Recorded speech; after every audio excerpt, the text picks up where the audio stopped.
Cara, tu estudou história, tá falando que tá terminando o mestrado aí.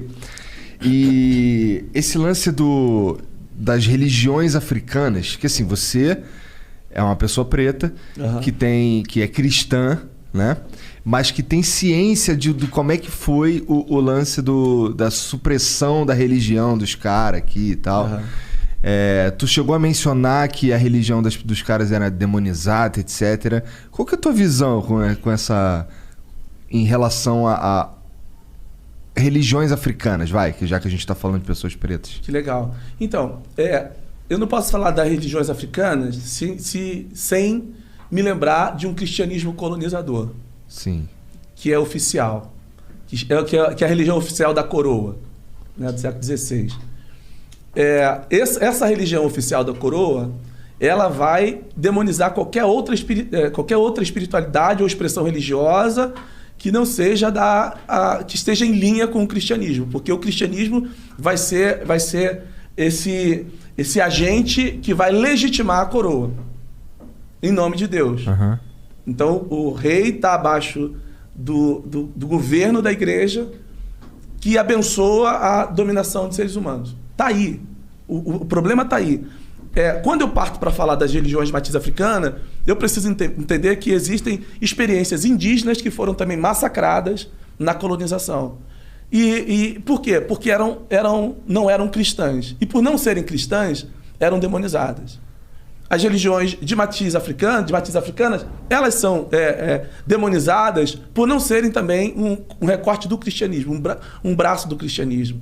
Então, quando eu penso nisso e faço perguntas sobre esse sagrado, eu começo a questionar o poder da igreja de querer trazer um Deus que é absolutamente hegemônico, dominador, e que a expressão dele na Terra é a igreja.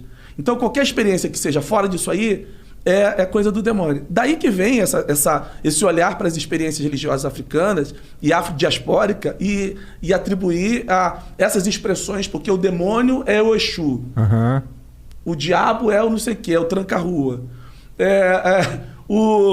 O demônio lá é o preto velho. Agora tu imagina eu com 52 anos de idade, numa igreja que tá fazendo exorcismo lá, e eu tô lá pra cantar, e eu tô lá com minha barba branca, e o cara vai lá e fala assim, ó, sai pombagira. Sai preto velho. Aí sai preto velho. Eu falei, pô, bicho, qual é, irmão? Qual é, meu parceiro? Então, assim, é complicado. Mas é isso, acho que a questão do olhar para as religiões de matriz africana preconceituoso e demonizador, ele caminha junto com uma identificação da cor do negro, que é um respaldo que você vai ter, por exemplo, a partir de Isidoro de Sevilha, por exemplo, que ele vai construir um mito, que é o mito de Cão, que é um mito bíblico, inclusive, que um dos filhos de Noé vai ser amaldiçoado. E o continente africano é tido como o continente onde esses filhos, esse descendente de Noé vão habitar. E a marca desses filhos está na cor da pele, está na geografia, que é o continente, está na genealogia, porque os filhos de Cão foram para a África, segundo essa tradição literária, judaico-cristã. E o terceiro ponto, que vai estar dentro do cristianismo, do islamismo, do cristianismo, é a cor da pele. Então, tudo que se produz na África é maldito. As experiências cristãs da África, as experiências religiosas da África, são experiências malditas. Isso aí é o pano de fundo. Eu não posso falar sobre, por exemplo, quando eu vou pensar sobre o candomblé, quando eu vou pensar sobre as experiências, tanto africanas quanto afrodiaspóricas, eu não posso olhar para isso sem fazer uma leitura anterior a isso, que é construída há muitos séculos, que é sustentada, por exemplo, a partir do século VI, VII, por Isidoro de Sevilha, que vai ser o pano de fundo para a justificação do século XVI da escravidão africana. Então está tudo isso ali. Então qualquer expressão africana vai estar relacionada ao demônio, por uma igreja hegemônica, e por ser uma expressão de resistência. Porque o candomblé é uma experiência, eu gosto do Muniz Sodré quando ele fala que a experiência do candomblé é uma experiência de resistência, é a ágora diaspórica. Mas eu concordo. Eu acho que a resistência é um dos aspectos mais fortes. Que é lindo, porque o candomblé produz tudo, não é só religião. E ele sobreviveu a anos, a séculos de escravidão no Brasil, não estou falando do candomblé, mas estou falando das experiências africanas.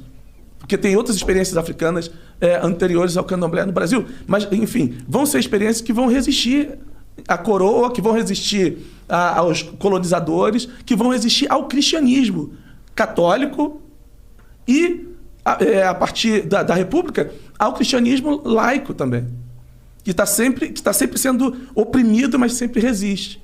Por quê? Porque não é uma resistência apenas da espiritualidade, é uma experiência da consciência, é uma resistência política, é uma experiência do seu lugar enquanto negros que foram escravizados. Então, esse olhar do movimento cristão para as religiões de matriz africana como um olhar demonizador, ele está muito chancelado por uma visão colonialista ainda. Uhum. Então, a despeito do que eu pense ou do que qualquer pessoa fala, é experiência de matriz africana. Então, vamos respeitar a experiência do outro, seja ela a expressão que tiver. Só que você, apesar de sermos um país laico, nós não suportamos, nós ainda olhamos, a sociedade ainda olha para um trabalho, por uma oferenda que é feita, por um rito do candomblé, por exemplo, mais diretamente, e vai dizer, isso é coisa do mal. Ou macumba. É macumba, chuta que é macumba, é o demônio que está ali. Mas a gente é incapaz de olhar para as nossas falas cristãs que sustentam o projeto de poder colonizador, que oprime seres humanos, que diz bandido bom é bandido morto. Isso não tem nada a ver com Jesus, pô. Isso tem a ver com o projeto da igreja. Mas a gente é muito mais simpático a isso, de que bandido bom é bandido morto, do que reprovar, por exemplo, atos de intolerância religiosa que têm destruído terreiros no Brasil, que têm botado fogo, que têm matado pessoas, em nome de uma ideia de que religião no Brasil é a religião cristã. É mais uma forma que a sociedade tem, a igreja chancelando, a igreja simpática a isso, de que preto no Brasil é isso. É subalterno, é demonizado de alguma forma. E essa marca está na cor da pele. E é possível que tenham pessoas assistindo a gente falando, pô, esse preto só fala merda. É possível que você tenham pessoas nos assistindo pensando exatamente isso. Porque um lugar de fala é um lugar de um negro de fala no Brasil hoje, é um lugar que gera um estranhamento. O que está acontecendo na sociedade de forma geral é que os pretos estão falando. É que a resistência aumentou ainda. E eu faço frente com um movimento de resistência do lado de cá, dentro do ambiente religioso. Mas eu estou dialogando com outros setores sociais onde pretos e pretas estão falando. Respeito o nosso espaço. Respeito o nosso sagrado.